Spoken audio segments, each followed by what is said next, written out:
Imagine walking alone at dusk in the desert, feeling the stillness in the air. There's a rustling sound behind you, too quick for an animal, too loud to be the wind. Your heart races, and before you even turn around, you know something is watching you, something that isn't quite human. What if I told you that the legend of the Skinwalker, a terrifying creature of Navajo lore, might be more than just a myth? That somewhere within the ancient scriptures, there could be a hidden message, a warning, that even Jesus might have given us about these beings. Skinwalkers, as the Navajo tell us, are witches who can transform into animals, stealing the faces and forms of people you know. They are agents of evil, masters of deception, and they walk among us.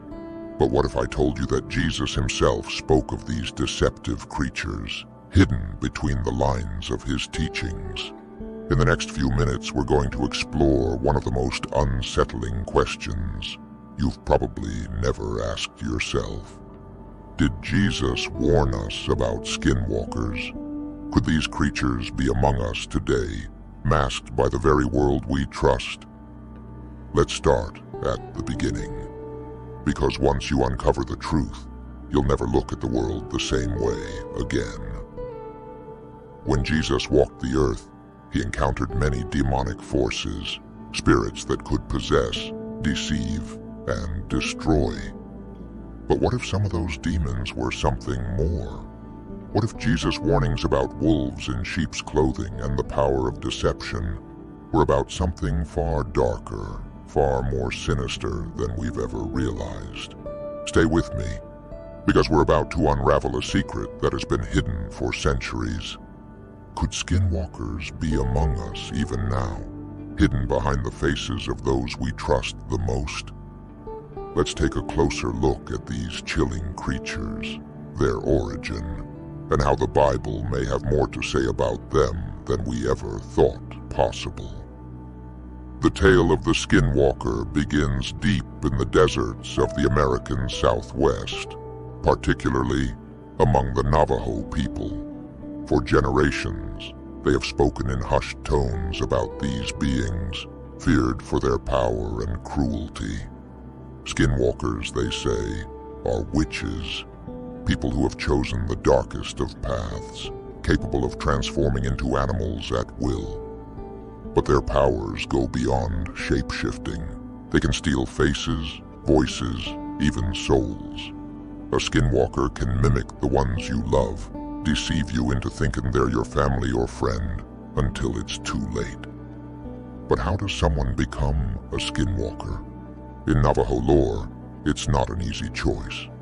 One must commit an unspeakable act, usually killing a loved one, to gain this power.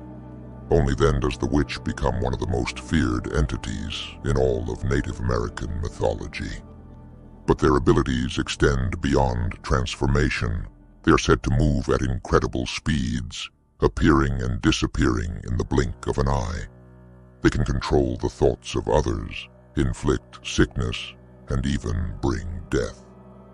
These stories were meant to be warnings, tales to keep people from the path of darkness, but they also serve as a chilling reminder that evil can take many forms, even the familiar. Now this is where things get interesting. What if these creatures, these skinwalkers, aren't just confined to Navajo legend? What if they exist in other cultures as well, hidden under different names? In the Bible, there are countless stories of beings who deceive, who hide their true nature. Could it be that these beings are skinwalkers by another name? In the Old Testament, we hear about false prophets, those who come disguised as men of God, but are really wolves in sheep's clothing. These prophets deceive and destroy, much like the skinwalkers of legend. Could there be a connection between these ancient stories? Did the authors of the Bible know about skinwalkers, or beings like them, and warn us in their writings? What if the Bible has been trying to tell us all along that these creatures, these shapeshifters, have been walking among us for millennia? And what if Jesus himself gave us the clearest warnings of all? But before we look at what Jesus might have said about these creatures, let's take a closer look at some of the specific biblical references that eerily align with the traits of skinwalkers. During his time on earth, Jesus encountered many demons, forces of evil that took control of human bodies, destroying their minds and souls. These demons were violent, manipulative, and cunning. They could possess people, making them do things they would never imagine. Sound familiar? If we think about it, skinwalkers are not just about physical transformation. They too possess the power to take control, to deceive, and to manipulate. In some ways, they act like the very demons that Jesus cast out. One of the most famous encounters with demons in the Bible is the story of Legion. In the Gospel of Mark, Jesus encounters a man who is possessed by many demons, so many that they call themselves Legion. The man had been living in the tombs, cutting himself with stones, and no one could restrain him. When Jesus approaches, the demons within the man beg not to be cast out. They know Jesus has the power to destroy them. Jesus allows the demons to enter a herd of pigs, and when they do, the entire herd plunges off a cliff and into the sea, drowning. It's a terrifying image. Hundreds of pigs, possessed by demons, driven to madness and destruction. But what if this story isn't just about possession? What if it's also about shape-shifting? What if the demons in this story are able to move from one body to another? Just like skinwalkers, they take on the form of a man, then animals. Isn't that the very essence of what a skinwalker does? But it doesn't end there. Jesus' encounters with evil spirits go far beyond this one instance. Throughout the Gospels, we see Jesus casting out demons that cause madness, illness, and violence. These demons hide in the bodies of their victims, often going undetected until it's too late. Could these stories of possession be more than just spiritual metaphors? Could they be describing something far more sinister, something that the Native Americans recognized as skinwalkers? Let's go back to the story of Legion for a moment.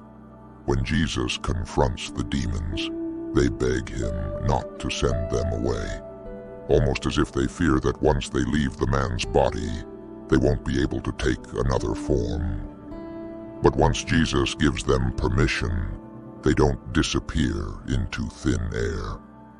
They immediately enter the pigs, as if they need a physical form to survive. Could this be a clue that the evil spirits described in the Bible are more like skinwalkers than we've ever realized? Shapeshifters who move from one body to another, always in need of a new form to possess. It's a terrifying thought, but what if these demons, the same ones Jesus cast out, are still among us today, taking on new forms, hiding in plain sight? And what if the skinwalkers of Navajo lore are just one manifestation of these ancient evil spirits? Jesus often spoke in parables, using simple stories to convey deep spiritual truths. But some of these parables, when viewed through a different lens, seem to take on a darker meaning. Could it be that Jesus was warning us about shape-shifting, deceptive entities like skinwalkers, but in a way that only those with ears to hear could understand? One such parable is the story of the wheat and the tares. In this parable, Jesus describes a field where wheat, the good crop, is growing. But during the night an enemy comes and sows tares or weeds among the wheat. These weeds look almost identical to the wheat, but they are poisonous, deadly. The workers ask if they should pull up the weeds, but the master tells them to wait until the harvest, when the wheat and the tares will be separated. At first glance, this seems like a simple lesson about good and evil. But think about it more carefully. The tares are a perfect imitation of the wheat. They look just like the real thing, but they are deadly. Isn't this exactly how a skinwalker operates? A creature that looks just like someone you know, someone you trust, but is, in fact, a deadly imposter. What if this parable is a warning about more than just spiritual deception? What if it's a literal warning about beings who can take on the form of something good, something familiar, only to destroy you from within? Then there's the parable of the wolf in sheep's clothing. This one is even more explicit. Jesus warns us to beware of false prophets who come to you in sheep's clothing, but are inwardly ravenous wolves. Again, we see the theme of deception, something that appears harmless, even trustworthy, but is hiding something dark, dangerous. Could it be that Jesus wasn't just talking about spiritual deception, but literal beings who could change their form, hiding their true nature behind a mask of familiarity? Could these false prophets be more than just liars? Could they be shapeshifters, much like the Skinwalkers? And if Jesus knew about these beings, why didn't he warn us more clearly? Or perhaps he did, and it's only now that we're starting to piece together the clues. There are also other lesser-known texts, apocryphal gospels and writings that didn't make it into the Bible, that speak of strange, deceptive beings. Some early Christian writings mention demons who could take on different forms, moving from one body to another, much like the Skinwalkers. Could it be that these texts were excluded from the Bible because their warnings were too terrifying, too direct?